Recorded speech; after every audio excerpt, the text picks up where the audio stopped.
नमस्कार दोस्तों, मैं विकास राय स्वागत करता हूं आप लोगों का हमारे YouTube चैनल एडुटेक प्लस पर। दोस्तों, मैं आज आप लोगों के लिए सीटेट एनसीईआरटी क्लास 5 के ईवीएस नोट्स का पार्ट 2 वीडियो लेकर आया हूं। पार्ट 1 कल ही मैंने अपलोड कर दिया था। यदि आप लोगों ने उन वीडियो को नहीं देखा है तो डिस्क्रिप्शन में जाकर के देख सकते हैं, वहाँ लिंक दिया हुआ है, वहाँ क्लिक करके आप वीडियो को ज़रूर देख लें। सीटेट के 15 नंबर के जो कंटेंट बेस्ड क्वेश्चन पूछे जाते हैं, आप लोग को सभी क्वेश्चन इसी से पूछे जाएंगे। वीडियो को शुरू से अंत तक देखें, शेयर करें, और यदि आप मेरे चैनल पर नए हैं तो ज़रूर सब्सक्राइब करें। तो चलिए शुरू करते हैं। यहाँ से शुरू होता है पार्ट 2। देखिए, अनीमिया के बारे में दिया हुआ। अनीमिया एक बीमारी है जिसको एनीमिया भी कहते हैं। यह हीमोग्लोबिन या आयरन की कमी से होने वाला एक रोग है। चलिए समझते हैं इसके बारे में। तो ये अनीमिया जो है यह खून में हीमोग्लोबिन या आयरन की कमी से होने वाला एक रोग है। गुड़, आंवला, हरी पत्तीदार सब्जियां जैसे आयरन युक्त भोजन खाने की सलाह दी जाती है जब यह रोग हो जाता है। तो इसमें आंवला खाने से, हरी पत्तीदार सब्जियों को खाने से आयरन भरपूर मात्रा में मिलता है, जिससे ये रक्त की जो होता है कमी ये नहीं होती है। इसे रक्ताल्पता भी कहते हैं। चलिए देखते हैं फिर आगे। 17 नवंबर 2007 दिल्ली नगर निगम के बहुत से स्कूलों में हजारों बच्चे अनीमिया का शिकार बन गए थे। अनीमिक बच्चों को आयरन लोहे की दवाई दी जा रही है। आज भी सरकारी स्कूलों में एनीमिया से बचने के लिए, रक्त की कमी नहीं हो, रक्त में हीमोग्लोबिन की कमी नहीं हो, इसके लिए आयरन की गोली दी जाती है। तो 17 नवंबर 2007 को दिल्ली के बहुत सारे, वहाँ पर हजारों बच्चे एनीमिया का शिकार हो गए थे और उन्हें आयरन की दवाई दी गई थी और अभी भी दी जा रही है। देखते हैं हीमोग्लोबिन का रेंज क्या होता है रक्त में। हीमोग्लोबिन की नॉर्मल रेंज जो होती है वो 12 से 16 ग्राम प्रति डेसीलीटर होती है। मच्छरों से मलेरिया, डेंगू, चिकनगुनिया हो सकता है। मच्छर के काटने से कौन कौन सा रोग हो सकता है? तो मच्छर के काटने से होने वाला रोग है मलेरिया, डेंगू, चिकनगुनिया। ये सभी मच्छरों से काटने वाले रोग हैं।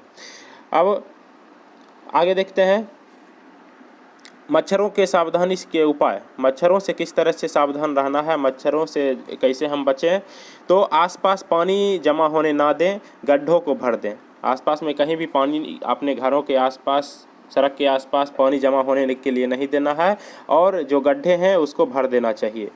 पानी के बर्तन, टंकी, कूलर को साफ रखें, हर हफ्ते सुखाएं। हमेशा जो है इसे सुखाए हुए रखना चाहिए, ये नम ना हो, ताकि वहाँ पर मच्छर जो है नहीं पनपे। तालाबों में मछलियाँ छोड़ें ताकि वे मच्छर के लार्वे को खा सके। तालाबों में मछलियाँ छोड़ने से क्या होता है, वो मच्छर के लार्वे को खा जाता है, जिससे मच्छर का प्रजनन जो है नष्ट हो जाता है और नए मच्छर जो है वो जन्म नहीं लेते हैं। आगे देखते हैं, मच्छरदानी का इस्तेमाल करें। बिल्कुल, मच्छरों से बचना है तो मच्छरदानी का इस्तेमाल ज़रूरी है। जमा हुआ पानी में मिट्टी का तेल छिड़कें। जमा हुआ जो पानी होता है, नाली का पानी है या कहीं पर गड्ढे में पानी जम गया है, वहाँ पर मच्छर लग रहा है, तो आप मिट्टी का तेल छिड़क सकते हैं। उसे वहाँ से मच्छरों का जो निवास है वो हट जाएगा, मच्छरों का वहाँ आश्रय हट जाएगा। मक्खी से पेट की बीमारी होती है। मक्खी अगर हमारे भोजन पर भिनभिनाते रहती है, वो कहीं से भी आती है, भोजन पर बैठ जाती है, इससे पेट की बीमारी होने की बहुत ज़्यादा समस्या होती है। चलिए जानते हैं एक इम्पॉर्टेंट टॉपिक के बारे में। रोनाल्ड रॉस इनको दिसंबर 1902 में चिकित्सा के क्षेत्र में नोबेल मिला था। नोबेल इनको इसलिए मिला था क्योंकि इन्होंने ही खोजा था कि मलेरिया मच्छर से फैलता है, मलेरिया मच्छर से होने वाला रोग है। इस बात की जानकारी, इस बात के खोजकर्ता थे रोनाल्ड रॉस। आगे चलते हैं। पहाड़ पर चढ़ाई करने से पहले नाश्ते में विटामिन सी और आयरन की गोलियों के साथ गर्म दूध दिया जाता है, क्योंकि जब पहाड़ पर लोग चढ़ाई करते हैं तो वहाँ पर बहुत ज़्यादा ठंड होता है और थोड़ा कमज़ोरी का अनुभव होता है। तो इस कमज़ोरी से बचने के लिए, ठंड से बचने के लिए, उन्हें पावर मिलता रहे, लगातार एनर्जी मिलता रहे, उनमें जोश रहे, तो उसके लिए उन्हें क्या दिया जाता है, विटामिन सी दिया जाता है और आयरन की गोलियाँ दिया जाता है। साथ ही साथ गर्म दूध दिया जाता है जिससे शरीर में गर्मी बना रहे। आगे देखते हैं। पहाड़ों पर चढ़ते समय, यानी पहाड़ पर चढ़ना जो है उस प्रक्रिया का नाम है, उसका नाम है रॉक क्लिबिंग। इसमें जो है कमर जो है वो सीधी रखनी चाहिए, 90 डिग्री का कोण बना करके चलना चाहिए। क्योंकि हमको पहाड़ पर सीधा चलना है, ऊपर चढ़ते रहना है, तो उसमें अगर 90 डिग्री का कोण बना करके नहीं चलेंगे तो कभी भी हमारा जो पीठ है वो आकर सकता है और दिक्कतें आ सकती है। चट्टान से नीचे उतरने को पर्वतारोहण की भाषा में रोपलिंग कहा जाता है। रोपलिंग जो है चट्टान से उतरने को कहा जाता है। पर्वतारोहियों की भाषा में जो है चट्टान से नीचे उतरना, इस प्रोसेस का नाम है रोपलिंग। आगे देखते हैं 1984 में बछेंद्री पाल को माउंट एवरेस्ट पर चढ़ने के लिए चुना गया था। माउंट एवरेस्ट पर चढ़ने के लिए बछेंद्री पाल को कब चुना गया था? 1984 में चुना गया था। आगे 23 मई 1984 को उन्होंने बछेंद्री पाल के बारे में दिया हुआ। बछेंद्री पाल ने 23 मई 1984 को दिन में 1:07 किस समय? दिन में कितने बजे? 1:07 पर 8900 मीटर ऊंची चोटी पर यानी कि माउंट एवरेस्ट पर कदम रखा था। बछेंद्री पाल ने 23 मई 1984 को दिन में 1:07 पर 8900 मीटर ऊंची माउंट एवरेस्ट की चोटी पर कदम रखा था। अब देखिए कि माउंट एवरेस्ट के बारे में एक और बात, माउंट एवरेस्ट को नेपाल में जो है वो सागर माथा के नाम से जाना जाता है। नेपाल में माउंट एवरेस्ट को क्या कहा जाता है? सागर माथा कहा जाता है। आगे देखिए बछेंद्री पाल भारत की पहली और संसार की 5वीं ऐसी महिला बन गई जिन्होंने एवरेस्ट पर कदम रखा। एवरेस्ट पर कदम रखने वाली भारत की पहली महिला और संसार की 5वीं महिला बनी बछेंद्री पाल। अंतरिक्ष में जाने की बात करते हैं। सुनीता विलियम्स पृथ्वी से 360 किलोमीटर दूर स्पेसशिप अंतरिक्ष में गई थी। जब सुनीता विलियम्स पृथ्वी से अंतरिक्ष में गई थी तो कितने दूर गई थी? तो ये 360 किलोमीटर दूर गई थी, इसे याद रखना है। चलिए देखते हैं अंतरिक्ष में सभी चीज़ें हवा में उड़ती रहती है, यहाँ तक कि पानी की बुलबुलें जो होती है वो भी उड़ती रहती है। पानी भी बुलबुलों की तरह इधर से उधर उड़ता फिरता है। ऐसा इसलिए होता है क्योंकि वहाँ वायुमंडल नहीं है, वहाँ गुरुत्वाकर्षण नहीं होता है। जैसे पृथ्वी में गुरुत्व शक्ति होती है जिसके कारण सब लोग या सभी चीज़ें एक दूसरे से बंधे हुए रहते हैं गुरुत्वाकर्षण बल के कारण, लेकिन अंतरिक्ष में तो ऐसा होता नहीं है, इसलिए हवा में सभी चीज़ें उड़ते रहती है क्योंकि वहाँ पर किसी प्रकार की शक्ति काम नहीं करती है। आगे देखते हैं 9 दिसंबर 2006 में स्पेसशिप ने अंतरिक्ष के लिए उड़ान भरी थी। 9 दिसंबर 2006 में स्पेसशिप ने अंतरिक्ष के लिए उड़ान भरी थी। आगे तारे अक्सर टिमटिमाते हैं। कोई चमकती चीज़ यदि तीव्र गति से चलती दिखाई दे तो वह उपग्रह हो सकती है। आकाश में देखने पर जो है तारे तो टिमटिमाते नजर आते हैं और कोई चमकती चीज़ जो है अचानक से अगर तीव्र गति से चलता हुआ दिखाई दे तो समझिए कि वह उपग्रह हो सकता है। जरूरी नहीं है कि वह उपग्रह ही हो, लेकिन ऐसी संभावना दिखती है कि वह उपग्रह ही होता है। टूटता तारा यानी उल्कापिंड के बारे में बात करते हैं। ये उल्कापिंड क्या होता है? यह होता है जो पृथ्वी के वायुमंडल में आते ही जल उठता है। ये टूटता तारा जो होता है उल्कापिंड, ये ऐसा चीज़ होता है जो पृथ्वी के वायुमंडल में प्रवेश करते ही जलने लगता है। अब चांद पर चलने वाले की बात करते हैं। सन 1969 में नील आर्मस्ट्रॉन्ग ने चांद पर उतरने वाले सबसे पहले व्यक्ति बने थे। चांद पर उतरने वाले सबसे पहले व्यक्ति का नाम क्या है? Neil Armstrong. इन्होंने कब चांद पर गया था? तो 1969 में गया था। तेल, अब पेट्रोलियम की बात करते हैं। तेल यानी कि डीजल, पेट्रोल, खनिज तेल, ये ज़मीन के अंदर गहराई में पाया जाता है। ज़मीन के अंदर पाए जाते हैं ये चीज़। इस बार भी पूछा गया था सीटेट एग्जाम में। आगे चलते हैं। ये तेल जो है पेट्रोलियम जो होता है ये गहरे रंग का गाढ़ा बदबूदार होता है। इसमें कई चीज़ें घुली मिली होती है। उसे रिफाइन करना पड़ता है रिफाइनरी में, और तब जा कर के वहाँ से केरोसिन, एलपीजी, डीजल, पेट्रोल सभी जो है मोम, ये सब अलग होते हैं वहाँ से। और इस तेल से हमें क्या मिलता है? केरोसिन मिलता है, डीजल मिलता है, पेट्रोल मिलता है, इंजन ऑयल मिलता है, हवाई जहाज़ के लिए ईंधन मिलता है। और इसी ज़मीन के अंदर से पाए जाने वाले जो तेल होते हैं पेट्रोलियम, इसी से हमें केरोसिन मिलता है, डीजल मिलता है, पेट्रोल मिलता है और इंजन ऑयल, हवाई जहाज़ के लिए ईंधन मिलता है। और देखिए कि उससे क्या मिलता है, इससे और भी एलपीजी मिलता है, मोम, कोलतार और ग्रीस, ये भी जो है इसी तेल से मिलता है। धरती के अंदर पाए जाने वाले जो चट्टानी तेल हैं इसी से ये चीज़ मिलता है। आगे देखते हैं। प्लास्टिक और पेंट को बनाने के लिए भी इस तेल का इस्तेमाल होता है, यानी कि इस तेल का यूज करके प्लास्टिक बनाया जाता है, पेंट बनाया जाता है। आगे देखते हैं। हमारे देश के लगभग 2/3 लोग उपले उपले जो गोबर का बनाया जाता है और लकड़ी, सूखी टहनियाँ आदि का इस्तेमाल करते हैं। यानी खाना बनाते समय या अब जब भी ईंधन की ज़रूरत होती है तो भारत में गरीबी चूँकि ज़्यादा है, इसलिए जो है वो एलपीजी का इस्तेमाल बहुत ज़्यादा कर नहीं पाते हैं, इसलिए ये उपले का इस्तेमाल करते हैं। लकड़ी, सूखी टहनियाँ इत्यादि को तोड़ करके, और उसे ही जो है भारत के 2/3 लोग जो है खाना बनाने का काम करते हैं।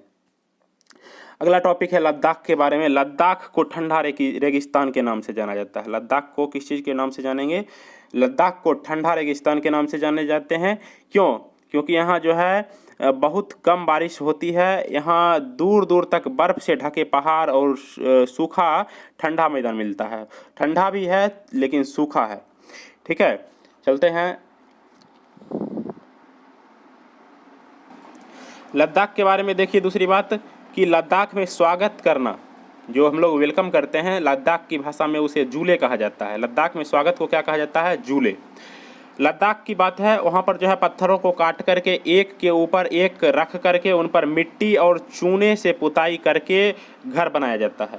यानी घर बनाने का वहाँ तरीका है, पत्थर को काटा जाता है और पत्थर को एक के ऊपर एक रखा जाता है। जैसे यहाँ पर हम लोग ईंट पर ईंट रख करके दीवार बनाते हैं, लेकिन यहाँ पर जो है देखिए पत्थर पर पत्थर रखा जाता है और उन पर मिट्टी और चूने की पुताई करके बनाया जाता है घर। और छत को मजबूत बनाने के लिए पेड़ के मोटे मोटे तने का इस्तेमाल किया जाता है, जिससे छत जो है मजबूत बन जाता है। पत्थर का दीवार बनता है और जो है जो उनका छत बनता है वो पेड़ की मोटी मोटी तनों से बनता है। आगे देखते हैं फर्श जो बनता है, फर्श भी लकड़ी की बनाई जाती है। लद्दाख में जो घरों की जो फर्शें होती है वो किस चीज़ से बनती है? तो लकड़ी की बनाई जाती है। गर्मियों में फल सब्जी को सुखा लिया जाता है और ठंडे में उसे इस्तेमाल किया जाता है। लद्दाख की बात है, लद्दाख में गर्मियों में क्या होता है कि फल सब्जी ये सब को सुखा लिया जाता है और ठंडी के दिनों में उसको इस्तेमाल किया जाता है। आगे देखते हैं चांगथांग के बारे में। चांगथांग ये जम्मू कश्मीर राज्य में एक इलाका है, उस इलाका का नाम है चांगथांग।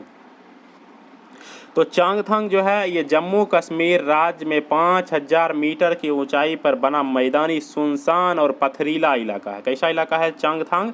ये सुनसान और पथरीला मैदानी इलाका है जो कि सतह से जो धरातल से जो है ये 5000 मीटर की ऊंचाई पर का इलाका है चांगथांग। इतनी ऊंचाई पर सांस लेने में भी दिक्कत होती है, इतनी ऊंचाई की सांस लेने पर भी दिक्कत होती है। और चांगपा एक जनजाति का नाम है। यह वही चांगथांग जो हमने आपको बताया जम्मू कश्मीर राज्य में 5000 मीटर की ऊंचाई पर ये एक इलाका है, वहीं पर रहने वाले जो लोग हैं, जो जनजाति हैं, उसका नाम है चांगपा। ये घुमंतू लोग हैं जो हमेशा एक ही जगह पर नहीं रहते हैं। चांगपा की भाषा में चांगथांग का मतलब है ऐसी जगह जहां पर बहुत कम लोग रहते हैं। चांगथांग का मतलब ही है ऐसी जगह जहां बहुत कम लोग रहते हैं। आगे देखते हैं पश्मीना शॉल के बारे में, कई बार पूछा जा चुका है सीटेट के एग्ज़ाम में। दुनिया में मशहूर पश्मीना शॉल में 6 स्वेटरों के बराबर गर्मी होती है। जो 6 स्वेटर हम पहनेंगे तब जितना गर्मी लगेगा, वह एक पश्मीना शॉल में उतना गर्मी होता है। इतनी गर्म पर मोटी बिल्कुल नहीं। यानी कि जब हम ऐसा मानते हैं कि ज़्यादा मोटे कपड़े पहनने से हमें गर्मी मिलती है, लेकिन पश्मीना शॉल के बारे में बात करें तो पश्मीना शॉल पतली होती है लेकिन फिर भी 6 स्वेटरों के बराबर गर्मी देती है। और यह पश्मीना जो है एक पहाड़ी बकरी होती है। पश्मीना पहाड़ी बकरी का भी नाम है। पहाड़ी बकरियों के एक खास नस्ल से बनता है। ये जो पश्मीना शॉल जो बनता है यह पहाड़ी बकरियों, जिसका नाम भी है पश्मीना, उससे बनाया जाता है, जो 5000 मीटर ऊंचाई पर रह सकती है। वही हमने जो पीछे बात किया था 5000 मीटर की ऊंचाई, चांगथांग इलाका जम्मू कश्मीर की जो बात किए थे वही। तो 5000 मीटर की ऊंचाई पर भी रह सकते हैं। यहाँ सर्दियों में तापमान -40 डिग्री तक भी चला जाता है, -40 डिग्री। और ये बकरियां जो पालते हैं वो चांगपा पालते हैं। चांगपा जो है अभी तुरंत बतलाया था मैंने आपको, चांगपा वहाँ पर रहने वाले जनजाति का नाम है। चांगथांग में रहने वाले जनजाति का नाम है चांगपा, जो 5000 मीटर की ऊंचाई पर रह सकते हैं। अब देखिए कि वहाँ पर -40 डिग्री सेल्सियस तक तापमान चला जाता है। तो इतनी सर्दी से बचने के लिए बकरियों के शरीर पर बहुत ही बारीक और नरम बाल उगाते हैं जो गर्मियों में झड़ जाते हैं। गर्मियों में झड़ जाते हैं और ठंडी में जब तापमान -40 जाता है तो -40 डिग्री सेल्सियस की उस ठंड से बचने के लिए प्रकृति ने उन्हें बारीक और गर्म ये नरम बाल जो है उनके शरीर पर जो है बनाए हैं, जिससे वो गर्मियों से बच जाते हैं। और बकरियों के उस बाल के बारे में बात करें तो ये बाल जो होते हैं बहुत ही पतले होते हैं। बकरियों के जो बाल होते हैं, उस पश्मीना बकरी की बात कर रहे हैं, उसके बाल जो है पतले होते हैं और इतने पतले कि बकरी के 6 बाल मिल करके हमारे एक बाल के बराबर मोटा हो जाते हैं। यानी मनुष्य के सर का जो बाल होता है इसको इनका मोटाई इतना ज़्यादा होता है कि उसमें बकरियों के 6 बाल जो है, बकरियों के शरीर के 6 बाल जो है मिल सकते हैं, आ सकते हैं। इसलिए पश्मीना शॉल जो होते हैं वो मशीनों द्वारा नहीं बुना जा सकता है। इसकी बुनाई खास बुनकरों के हाथों से ही होती है। पश्मीना शॉल जो है ये मशीनों से नहीं बनाया जा सकता है। इसे बनाने के लिए बुनकरों की ज़रूरत होती है। अगर एक बुनकर 250 घंटे बुनाई करे, हाँ, पश्मीना शॉल के बारे में कई बार इस तरह से ऑप्शन आया है। प्रश्न जो था पश्मीना शॉल को बुनने में कितने घंटे समय लगते हैं, तो 250 घंटे का इस तरह से ऑप्शन में आपको कुछ भी दिया जा सकता है, तब जाकर के एक साधारण पश्मीना शॉल तैयार होता है। यानी पश्मीना शॉल जो होता है उसे तैयार करने में 250 घंटा लगता है एक बुनकर के द्वारा। आगे चलते हैं, चांगपा के बारे में फिर बात करते हैं। चांगपा जो चांगथांग इलाके में रहने वाले जनजाति हैं, तो चांगपा लोग अपने टेंटों को रेम्बो कहते हैं। अपने टेंट को क्या कहते हैं? रेम्बो। चांगपा लोग की पूरी ज़िंदगी इन जानवरों यानी बकरियों से ही जुड़ी होती है। चांगपा लोग ऐसे जनजाति होते हैं जो ज़िंदगी भर जानवरों से, यानी जानवरों में भी क्या, बकरियों से जुड़े होते हैं। आगे चलते हैं, कश्मीर में डल झील के बारे में बात करते हैं। डल झील में तैरते हुए घरों को शिकारा कहते हैं। कश्मीर में डल झील जो है, डल झील बहुत ही फेमस है। डल लेक ये कश्मीर में है और वहाँ पर तैरते हुए घर होते हैं, उसे शिकारा कहा जाता है। कश्मीरी लोग अपने खाने के लिए रोटी घर में नहीं बनाते हैं। घर में रोटी नहीं बनती है कश्मीरी लोगों की, इन्हें दुकान या बेकरी से ही खरीदते हैं। दुकान और बेकरी से खरीद करके रोटी खाते हैं, घरों में नहीं बनाते हैं। श्रीनगर में बाहर से आए कई टूरिस्ट हाउस बोट में रहते हैं। हाउस बोट देखिए क्या होता है। श्रीनगर में हाउस बोट 80 फुट तक लंबे होते हैं और बीच से इनकी चौड़ाई 8-9 फुट तक होती है। हाउस बोट एक रहने का एक जगह है। टूरिस्ट जब आते हैं बाहर से श्रीनगर में तो वो हाउस बोट में रहा करते हैं। हाउस बोट जो है 80 फीट लंबा और चौड़ा जो है 8-9 फीट तक होता है। देखिए, हाउस बोट और कई बड़े घरों कि अंदर की छत पर लकड़ी की सुंदर नक्काशी होती है। हाउस बोट एक बहुत ही सुंदर सा घर होता है और इस तरह के घर में जो है अंदर की जो छतें होती है उस पर लकड़ी की सुंदर नक्काशी होती है। इसमें एक खास डिजाइन जिसको खत्मबद्ध कहते हैं, वो जिंगसा पजल जैसा दिखता है। जिंगसा पजल जैसा दिखता है, वैसा डिजाइन जो है हाउस बोट की छतों में बनाया जाता है। और वहाँ पर जो है यहाँ के पुराने जो घर होते हैं, श्रीनगर की बात कर रहे हैं, श्रीनगर में पुराने घर जो होते हैं उसकी खासियत है जालीदार खिड़कियाँ ये बाहर की ओर उभरी होती है, जिन्हें डब कहते हैं। श्रीनगर में जो पुराने घर होते हैं वहाँ पर जालीदार खिड़कियाँ होती है और बाहर की ओर उभरे रहते हैं, उसका नाम है डब। चलिए आगे बात करते हैं श्रीनगर के डल झील और झेलम नदी और डल झील में बोट की तरह बने लकड़ी के डोंग पानी में तैरते रहते हैं। लकड़ी की बनी डोंग होते हैं, ये नाव की तरह होती है। डल झील में तैरती रहती है ये। इन डोंगों में कई कमरे होते हैं और इसमें जो है परिवार रहते हैं। इसमें बहुत घर बसते हैं, लोग रहते हैं इसमें। श्रीनगर के डल झील और झेलम नदी के पानी में ये जो है ये डोंग चलते हैं। आगे देखते हैं श्रीनगर में जो पुराने घर होते हैं उसकी खासियत क्या है। पत्थर, ईंट और लकड़ी को मिलाकर बनाया जाता है। वहाँ की घर जो होती है वो पत्थर से, ईंट से और लकड़ी से मिलाकर के बनाया जाता है। आगे देखते हैं 26 जनवरी 2001 को अहमदाबाद के भुज में भूकंप आया था। अहमदाबाद के बारे में मैंने पीछे भी बात किया था। दांडी यात्रा में अहमदाबाद से दांडी तक गांधी जी चले थे, दांडी यात्रा किए थे। तो अहमदाबाद जो है गुजरात में है और गुजरात के भुज में भूकंप आया था 2001 में, 26 जनवरी 2001 में। आगे देखिए कि ये ऑनलाइनर एक इम्पॉर्टेंट फैक्ट है कि डॉक्टर जाकिर हुसैन भारत के पूर्व राष्ट्रपति थे। भारत के पहले जो है राष्ट्रपति हुए थे ये, सर्वप्रथम नहीं बोल रहे हैं, लेकिन पहले जो है ये जाकिर हुसैन राष्ट्रपति थे। आगे, गर्म हवा हल्की होकर ऊपर उठती है, वहीं ठंडी हवा भारी होने के कारण नीचे आ जाती है। गर्म हवा जो होती है वो हल्की होती है और हल्की होने के कारण वो ऊपर उठती है, जबकि ठंडी हवा जो है भारी होती है, जिसके कारण नीचे आती है। साबरमती आश्रम, साबरमती आश्रम ये गुजरात में है। साबरमती आश्रम कहाँ है? गुजरात में है। आगे देखते हैं Victoria terminal. Victoria terminal railway station जो है ये मुंबई में है। विक्टोरिया टर्मिनल स्टेशन जो है ये कहाँ है? मुंबई में। कोलतार, कोलतार को डाभर कहा जाता है, इससे रोड बनाई जाती है, जिसे हम लोग अपनी भाषा में अलकतरा भी बोलते हैं, पीच भी बोलते हैं। ये कोलतार जो होता है इसे डाभर कहा जाता है और इससे रोड बनाई जाती है। अब देखिए कि गुजरात में ताज़ी सब्जियों को मटके में भरकर कोयले के अंगारों पर पकाया जाता है, जिसे ऊंधियू कहते हैं। क्या कहते हैं? ऊंधियू। बड़ा अजीब नाम है। गुजरात में ताज़ी सब्जियां जो होती है उसको मटके में भर करके मटके में भरा जाता है और फिर जो है कोयले के अंगारों पर उसे पकाया जाता है। गुजराती भाषा में ऊंधियू का मतलब होता है उल्टा। सरकारी आंकड़ों के अनुसार सन 1997 से 2005 तक 1.5 लाख किसान आत्महत्या कर चुके हैं। 2005 तक की सिर्फ बात है। अभी तो ये आत्महत्या का आंकड़ा और भी ज़्यादा बढ़ गया है, किसान बहुत ज़्यादा आत्महत्या करने लगे हैं, लेकिन ये 1997 से 2005 यानी कि इस 8 साल, पिछले 8 साल जो है की बात है, तो 8 साल जो है तक में 1.5 लाख किसान आत्महत्या कर चुके हैं।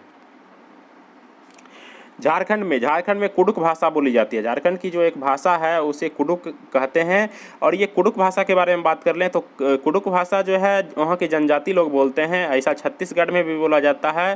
छत्तीसगढ़ के जो उरांव जनजाति जो खासकर होते हैं, उरांव जनजाति, वो कुडुक भाषा बोलते हैं। इसे कुडुक भी कहा जाता है। कुडुक के अलावा इसे कुडुक भी कहा जाता है। ये झारखंड और छत्तीसगढ़ में उरांव जनजाति के द्वारा बोली जाने वाली भाषा है। सूरजमणि, सूरजमणि एक चमकता सितारा है जिसे गर्ल स्टार भी कहा जाता है। और ये गर्ल स्टार के बारे में मैंने क्लास 4th के नोट्स में भी बताया था कि गर्ल स्टार जो है उन साधारण लड़कियों की असाधारण कहानियाँ हैं जिन्होंने स्कूल जा कर के अपनी ज़िंदगी बदल ली है। स्कूल जा कर के अपनी ज़िंदगी बदल ली है, वैसी लड़कियों की असाधारण कहानी को बताया गया है यहाँ पर। सूरजमणि एक उदाहरण है। वैसे ही सूरजमणि जो है ये कहाँ की है? झारखंड के गांव में रहती है। सूरजमणि हर रविवार बच्चों को जंगल में ले जाती है और वह बच्चों को पेड़ पौधे और जानवरों की पहचान कराती है। इससे भी काफ़ी जानकारी मिलती है बच्चों को वह जंगल में ले जाती है और वहाँ बच्चों को पेड़ पौधे से और जानवरों से जो है परिचित करवाती है। इससे बहुत सारा नॉलेज जो है बच्चों को मिलता है, तो बहुत ही सराहनीय प्रयास है। आगे देखते हैं कि वह कहती है, कौन? सूरजमणि जो है वह कहती है कि हम आदिवासियों की ज़िंदगी जंगल से ही जुड़ी है। अगर जंगल नहीं बचेंगे तो हम भी नहीं बचेंगे। सही बात है, जंगल नहीं तो जीवन नहीं। वहाँ के सूरजमणि जो है उसका कहना है। सूरजमणि ने झारखंड जंगल बचाओ आंदोलन शुरू किया था। झारखंड जंगल बचाओ आंदोलन किसने शुरू किया था? सूरजमणि ने। सूरजमणि का सपना था कि वह अपने कुडुक समाज की पहचान बनाए। कुडुक एक आदिवासी समाज है, मैंने अभी तुरंत बताया, एक आदिवासी समाज है झारखंड की। सूरजमणि ने 21 साल की उम्र में तोरांग नाम का एक केंद्र खोला था। कुडुक भाषा में तोरांग का अर्थ जंगल होता है। एक तोरांग खोला था जिसमें क्या होता था कि कुडुक समाज और अन्य आदिवासियों की किताबों को संभाल कर रखा जाता था। गाने बजाने की कई चीज़ें जैसे बांसुरी, ढोल, वो सब जो है भी उसमें आते थे। तो तोरांग जो है एक प्रकार का एक ऐसा जगह होता था जहाँ पर जो है बच्चों को कुछ सिखाया जाता था। वहाँ पर जो बच्चों को पुस्तकें दी जाती थी, बच्चों को पढ़ाने का काम किया जाता था। तो बहुत ही अच्छा प्रयास सूरजमणि ने किया। तोरांग में कुडुक समाज और अन्य आदिवासियों की किताबों को संभाल करके रखा गया है। आदिवासियों का कैसा इतिहास है, उसके पूर्वज किस प्रकार थे, क्या करते थे, तो उसके बारे में बच्चों को बताया जाता था। तोरांग में गाने बजाने की कोई चीज़ जैसे बांसुरी, ढोल भी उसमें रखे जाते थे। चलिए ठीक है, आगे बात करते हैं जंगल अधिकार कानून के बारे में। जंगल अधिकार कानून 2007 बहुत ही इम्पोर्टेंट है। जंगल अधिकार कानून 2007, यह कानून आदिवासियों को जंगल पर उनका हक दिलाता है। जो लोग कम से कम 25 साल से जंगल में रह रहे हैं, जो लोग जंगल में कम से कम 25 साल से रह रहे हैं, उनका वहाँ के जंगल और पैदा होने वाली सभी चीज़ों पर हक है, उन्हें जंगल से हटाया नहीं जाए। ऐसा कानून बना था 2007 में। जंगल में जो लोग 25 वर्ष से रह रहे हैं एक ही जगह पर, उस जगह पर और वहाँ पर पैदा होने वाली जो भी चीज़ें हैं उसका बिल्कुल अस्थायी अधिकार हो जाता है। अब आगे बात होगी मिजोरम में झूम खेती का। झूम खेती की बात करते हैं तो झूम खेती क्या है? एक फसल काटने के बाद ज़मीन को कुछ साल तक ऐसे छोड़ देते। ज़मीन को जब ज़मीन पर जो है जो फसल लगे हुए होते हैं, एक फसल को काटा जाता है, उसके बाद कुछ दिन तक उसे ऐसे ही छोड़ दिया जाता है। और जो बांस या जंगल उस पर उग आता है उसे उखाड़ते नहीं है, उखाड़ा नहीं जाता, बस गिरा दिया जाता है, वहीं पर गिरा करके वहीं पर जला दिया जाता है। ये झूम खेती का नियम है। झूम खेती में क्या किया जाता है? 1 साल तक परती छोड़ दिया जाता है ज़मीन को, और उस पर जो जंगल उग जाते हैं उसे उखाड़ा नहीं जाता, बस गिरा कर जला दिया जाता है। और यह राख ज़मीन में खाद का काम करता है, जिससे ज़मीन की जो होती है उर्वरता वो बढ़ती है। ज़मीन को जोता भी नहीं जाता है, केवल हल्के से हिला करके बीज छिड़क दिया जाता है। और एक ही खेत में अलग अलग तरह के बीज, एक ही खेत में अलग अलग तरह के बीज, जैसे मकई की सब और साथ ही सब्जी की, मिर्च, चावल, ये सब बोए जाते हैं। वहाँ की मुख्य फसल जो है वो चावल है। तो ऐसी थी झूम खेती। चलिए आगे देखते हैं। ये मिजोरम में होता है। फसल जो है पकने पर गांव में त्यौहार मनाया जाता है और चिराव नाच किया जाता है। चिराव नाच कहाँ किया जाता है? तो मिजोरम में। किस खुशी पर? तो फसल पकने पर जो है गांव में खुशी होती है, एक प्रकार का त्यौहार मनाया जाता है और उस त्यौहार पर चिराव नाच किया जाता है। इस नाच में जमीन पर बांस की डंडी लेकर के दो लोगों की जोड़ी होती है, वो आमने सामने बैठते हैं, ढोल की ताल पर डंडियों को जमीन पर पीटते हैं, लोग कूदते हैं, नाचते हैं, उत्सव मनाते हैं, जश्न मनाते हैं। क्योंकि फसल पक जाते हैं, फसल पकने पर जो है यह उत्सव गांव में मनाया जाता है परिवारों के साथ, गांव वासियों के साथ। मिजोरम में लगभग 3/4 लोग जंगलों से जुड़े होते हैं। मिजोरम के लगभग 3/4 लोग जो होते हैं वो जंगलों से जुड़े होते हैं। आगे देखते हैं पूरनपोली। पूरनपोली क्या होता है? चने के दाल की मीठी रोटियां होती है जो महाराष्ट्र में बनाई जाती है। महाराष्ट्र में रोटियां बनाई जाती है, उसका नाम है पूरनपोली। आगे देखते हैं। पक्षियों के कान नहीं देख पाते हैं हम पक्षियों के कान को नहीं देख पाते हैं, लेकिन उनके बाहरी कान छोटे छोटे छेद के रूप में होते हैं। पक्षियों के बाहरी कान जो होते हैं वो छोटे छोटे छेद के रूप में होते हैं। बर्फ की आकृति से भालू जैसा चित्र का निर्माण को स्नोमैन कहा जाता है। स्नोमैन क्या होता है? बर्फ की आकृति से बना हुआ भालू जैसा जो चित्र होता है उस चित्र का नाम होता है स्नोमैन। मिजोरम की बात करते हैं। मिजोरम में खेती की लॉटरी होती है। वहाँ पर खेती जो होती है, लोग कौन सा किसान जो है खेती करेगा उसके लिए लॉटरी किया जाता है, और लॉटरी के आधार पर वहाँ पर जो है खेत मिलता है वहाँ पर फसल उगाने के लिए।